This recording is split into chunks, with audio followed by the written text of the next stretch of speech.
Well, I thought we got a lot accomplished. We certainly have a long way to go, but as we watch the video, I know we're going to see some things that we really like, some things that we really need to clean up technically, and then some mental mistakes that we're going to have to make sure that we get taken care of. But there'll be a lot there that we can really build on and a lot that we can correct. Some of the day is not just about how we do out on the scrimmage. We tried to go through a game day, so how we're going to go through the way we act in the training room, how we're going to go through how the locker room is going to be. We had what we call a clap session, so we tried our players to learn and kind of go through exactly how we're going to let that run. And those things I thought were well done. And you can see that we have a lot of senior leadership and a lot of experience on the team. And I thought they took the field with good energy and went out and competed. Obviously we made some mistakes, but overall I thought it was a good day. Who do you quarterback play doing? Well, I think they really showed that they can play the game. We have to be more consistent.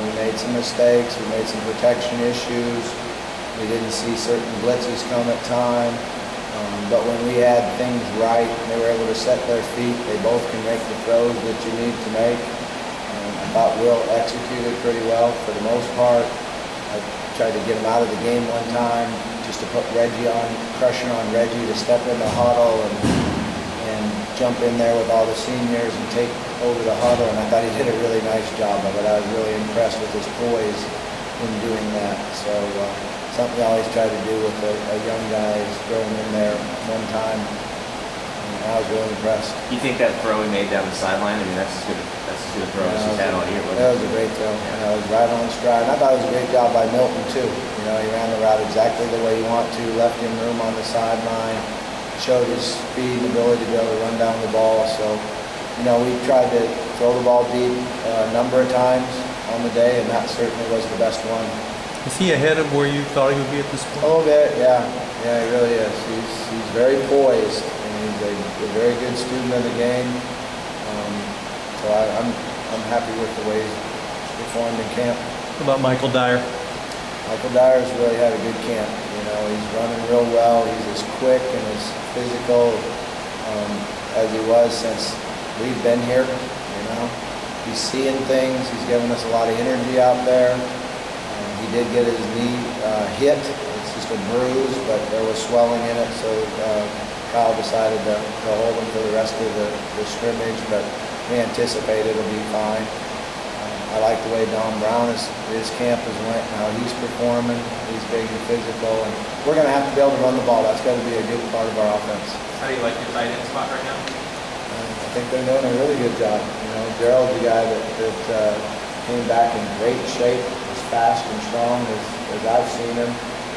He's very, very reliable on his hands and ability to get down the middle. Tobridge has really improved since spring.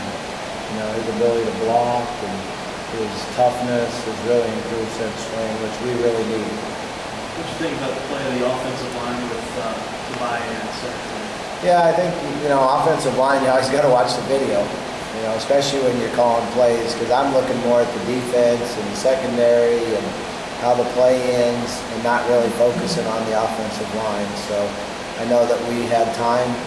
We had some good holes running the ball, but as far as, individually looking at them, I have to watch the video. I think the defense progressed from the previous scrimmage to this one.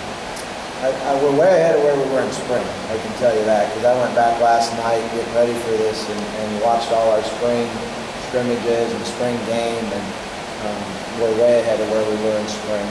We're better at safety and better at the nickel position.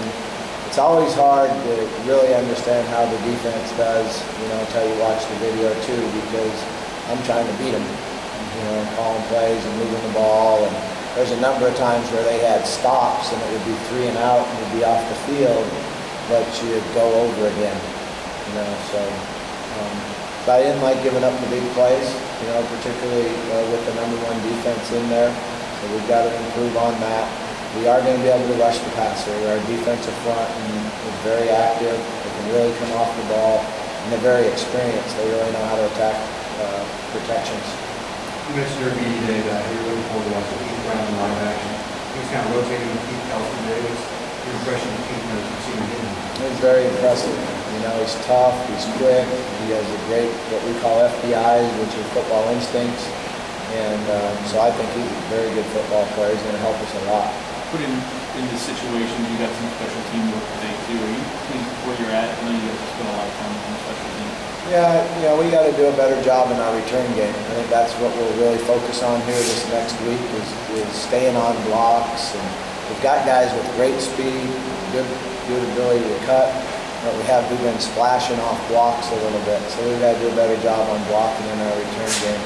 I think the specialists have performed very well in camp. I've been really happy with them. What about offensive tempo? Is what we saw today, you know, what we're going to see on games? Are you pleased with your offensive tempo right now? I mean, we mix it up a little bit. You know, we still like to huddle and do some things, gain some advantage by huddling. You know, one of the things we tried to do today is after a big play, that 40-second clock really comes into play. You know, that to me, that's been the biggest difference on the 40-second clock is that when you have a big play and the big linemen have to waddle their way down there, you know, it takes time off of that clock. So we were working hard on that. That was an emphasis for us today, was getting down there after a big play and getting in a formation and running the plays that we wanted to. Looked like Gary worked some 2 minutes there at the end. What did you We think? did. You know, it took us a while to get going. You know, the two offenses didn't do a good job of it. You got to get that first completion. That's huge. You know, is get the first completion. It's good for us to see all the situations that came up. And, you know, there at the end was a little bit interesting because it actually would have, the way I understand it, would have been a 10-second runoff. And then we could have let the clock run down and kick the field goal with 3 seconds left. So there's a lot of learning. So it'll be great for us to teach and everyone will learn a lot from that situation. What the addition mentioned improvement at the safety position. How much of that is related to James Sample? A lot, but Holloman's playing better, you know, moving forward in there has really helped us. So, but Sample's addition and his maturity, the way that he studies, the way he prepares for practice, he's fun to watch practice because he goes hard every play on practice and he's a very good tackler, so that helps us a lot. One more. That's literally what I was going to ask. Okay. About the addition of Sample. Could you update us on Lynn Clark? On Lynn Clark, Yes. Lynn Clark asked for his release and it was granted. You have a chance to get an update on Floyd after leaving. He's okay. Yeah, they took him in. He got a bruised forearm. They took him in and did an X-ray, and it was negative. All right. Thank you. Thanks, Coach.